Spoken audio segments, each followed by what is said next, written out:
Hello दोस्तों, मेरा नाम है सामीन अली। यह भूतहा घटना मेरे साथ तब घटी थी जब मेरे गांव की कंपनी बंद हो गई थी और जॉब के लिए मुझे दूसरे गांव की कंपनी में जाना पड़ा था। उस नई जॉब पर जाने के लिए मुझे हर रोज एक छोटी सी वीराना घाटी को पैदल ही पार करना पड़ता था। वहां से बहुत कम लोग गुजरते थे। मैंने घाटी के बारे में गाँव के लोगों से भूत प्रेत की काफी सारी बातें सुन रखी थी। वीरान घाटी की दहशत इतनी थी कि शाम होने के बाद उसके नजदीक भी कोई नहीं जाता था, लेकिन मेरी किस्मत को कुछ और ही मंजूर था। नई कंपनी में अचानक से नाइट शिफ्ट शुरू हो गई थी और पहली ही शिफ्ट में भी नंबर लग गया।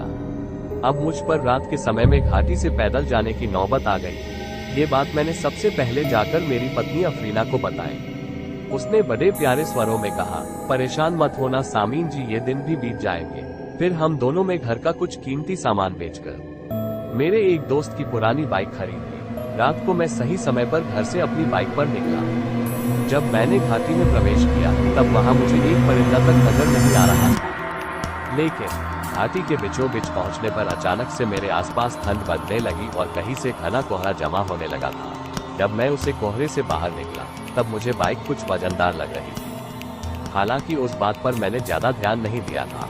बिना रुके और पीछे मुड़े मैं काम पर पहुंच गया। घाटी के रास्ते में कुछ इक्का दुक्का आवाजें आई, पर मैंने गाड़ी बिल्कुल भी नहीं रोकी। दूसरे दिन मुझे घाटी से जिंदा आते जाते देखकर मेरे दोस्त अजीज और सारिक में भी हिम्मत आ गई। फिर उसी कंपनी में वो दोनों भी जॉब पर लग गए। संयोगवश उन्हें भी मेरे साथ नाइट शिफ्ट मिली। अब हम तीनों एक साथ पहली बार रात को घाटी से होकर काम पर जाने वाले थे। विकास लगातार बाइक स्टार्ट करने की कोशिश कर रहा था। तभी अचानक से एक आदमी की डरावनी चीख सन्नाटे को चीरते हुए हमारे कानों से आकर टकराई, जो सुनकर हम बुरी तरह से सिहर उठे। उसी वक्त देखते ही देखते घने कोहरे ने कहीं से आकर हमें घेर लिया। मैंने अजीत से कहा, भाई तो गाड़ी यही रख, बाद में दिन के उजाले में आकार ले जाएंगे, क्योंकि अभी यहाँ रुकना खतरे से खाली नहीं लग रहा। फिर हम दोनों मेरी बाइक पर सवार हुए। रास्ते में दोनों के मुंह से एक भी शब्द नहीं निकल रहा था। दोनों के दिमाग में बस एक ही बात घूम रही थी, जल्दी से इस मनहूस घाटी को पार करना है। तभी पीछे से हॉर्न बजाते हुए सारिक ने हमें ओवरटेक कर लिया।